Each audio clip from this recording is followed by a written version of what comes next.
la République incarnant l'abondance dans une atmosphère de totale liberté, le peuple français ne cessa de la plébisciter à partir de la fin du XIXe siècle. En 1882, les bulletins paroissiaux avertirent le peuple catholique. Quelques milliers de francs-maçons conspirent contre la liberté et la conscience de 35 millions de catholiques, et cette infime minorité veut imposer à la France entière son impiété. Les catholiques étaient prévenus. Sachant qu'ils étaient en écrasante majorité, les élections au suffrage universel devraient chasser les républicains.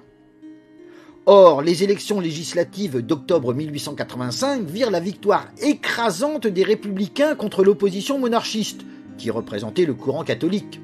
C'était la preuve qu'une immense majorité d'électeurs catholiques plébiscitait la République. Pourquoi ? En 1892, un religieux dominicain apporta la réponse. On nous répète que la religion catholique est la religion de la majorité des Français, et rien n'est plus vrai. On peut même dire, si l'on considère les mœurs publiques à l'endroit du baptême, du mariage et des funérailles, nous ne sommes pas seulement la majorité, nous sommes le peuple français. Or, aux urnes, chaque fois que l'on consulte le peuple français, on trouve qu'il y a deux politiques en France, une politique anticatholique et une politique catholique. Chaque fois que le suffrage est consulté, la politique catholique est en minorité. Comment cela peut-il se faire ? Ce serait un phénomène curieux si ce n'était un phénomène attristant, désespérant, et qui entraîne avec lui le malheur de l'Église et de la patrie. Il est plus facile d'en déterminer les causes que d'en guérir. Il y a en France deux espèces de catholiques. Ce ne sont pas ceux que vous pensez. Vous croyez qu'il y a des catholiques pratiquants et des catholiques non pratiquants ? Non, il y a des catholiques militants et des catholiques qui ne le sont pas. Nous les appellerons les catholiques tièdes. Ces catholiques tièdes, c'est-à-dire ceux qui ne combattent pas pour leur foi, sont en immense majorité. En immense majorité, l'aveu était de taille. Mais un autre, plus énorme encore, suivait. Le dominicain ajoutait, chose surprenante, ces catholiques non militants, qui reprochent à leurs frères leur humeur batailleuse, savent pour leur propre cause retrouver cette humeur batailleuse quand il s'agit de s'unir aux ennemis de l'Église pour faire échec au projet des catholiques militants. Autrement dit, de nombreux catholiques ne l'étaient plus que de nom. Dans leur fort intérieur, ils lui préféraient la République athée avec ses promesses d'abondance et de liberté hors de tout ordre divin. En 1912, un auteur souligna « Le catholique contemporain entend vivre comme il lui plaît. C'est un fantaisiste. Lui aussi dit volontiers à son Dieu que votre volonté soit faite et la mienne aussi. Il veut être le maître chez lui, traite d'égal à égal avec la divinité, et il a, non sans raison, érigé son âme en principauté indépendante. Grand prêtre infaillible de la religion individuelle qu'il s'est taillé cavalièrement dans le catholicisme, il choisit, coupe et lague. Il s'est fait au sécateur en retranchant tout ce qui lui déplaît, un culte commode, facile, aimable, conforme à ses goûts et à ses passions. Le catholique est en définitive un libre penseur conciliant et débonnaire, respectueux 3 ou 4 fois dans sa vie des usages d'autrefois. Il n'est catholique que par intermittence et à de très longs intervalles. Il tolère le prêtre et la religion à dose infinimale et à condition qu'il n'en soit nullement incommodé. L'auteur avait raison, et avec les autres, ce catholique était profondément antifasciste. Et que firent les antifascistes lorsque, le 6 février 1934, le péril fasciste parut ? Ils se groupèrent sous l'aile de la République, parce qu'ils voyaient dans ce régime le garant des libertés individuelles.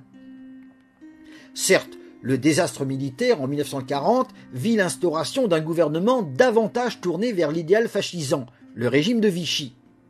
Il se revendiquait des valeurs du passé et avait changé la devise républicaine pour adopter celle de travail, famille, patrie. Mais une fois le choc de la défaite passé, beaucoup se mirent à lorgner vers l'Angleterre. Dès janvier 1941, Georges Suarez pointa l'anglophilie qui s'étendait.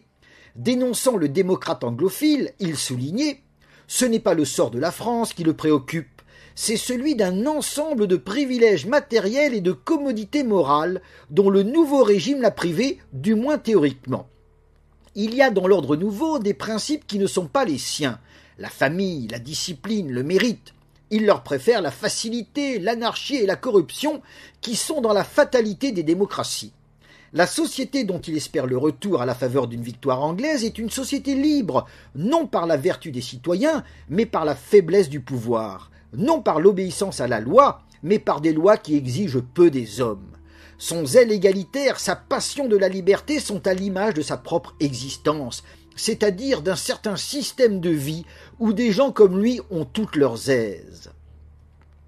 Avec raison, Georges Suarez relevait que quand l'anglophile disait « la France », il pensait la République, tout simplement parce qu'il voyait dans la République la garante de ses libertés. Alors que le sort de l'Europe se jouait, la jeunesse zazou ne pensait qu'à jouir de la vie. C'était l'époque où les bals clandestins, organisés dans toute la France, attiraient une grande partie de la jeunesse avide de liberté. Voilà pourquoi le 3 juin 1943, alors que le vent avait tourné en faveur des Alliés, une république provisoire fut instaurée en attendant la libération du territoire. Et quand, en juin 1944, les Alliés débarquèrent, ils furent accueillis à bras ouverts, parce qu'ils apportaient la liberté. En octobre 1945, les Français furent appelés à rétablir la République toujours identifiée à la France. Sans surprise, l'appel fut très largement entendu.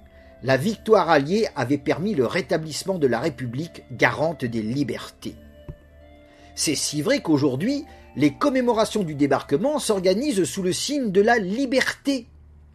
Et lorsque les plages du débarquement furent candidates au patrimoine mondial de l'UNESCO, l'initiative se fit au nom de la liberté. Aujourd'hui encore, je citerai l'enseignement capital d'Alain Girard, maître de conférence à la Sorbonne, qui, en 1966, déclara « Aucun gouvernement, mais surtout aucun mode de vie régissant les relations entre les hommes, ne peuvent avoir quelque durée sans l'accord tacite sinon explicite de tous ou du plus grand nombre. La vie normale d'une société suppose le consentement de ses membres aux valeurs qui la supportent et la définissent. Il n'est pas besoin que les hommes soient conscients de ces valeurs, car elles s'expriment dans leur conduite. Il n'est pas besoin que l'opinion publique, fondement du pouvoir, se manifeste pour être. Ce qu'elle a de plus profond et d'essentiel, pourrait-on dire sans nul paradoxe, demeure le plus souvent caché. Voilà pourquoi depuis 2 siècles, la République est plébiscitée. Elle incarne la liberté au sens révolutionnaire du terme. D'où, en 2002, ses appels à sauver la République face au péril brun, chanson connue. Un sauvetage urgent auquel chacun doit participer, car le fascisme, on sait où ça a mené.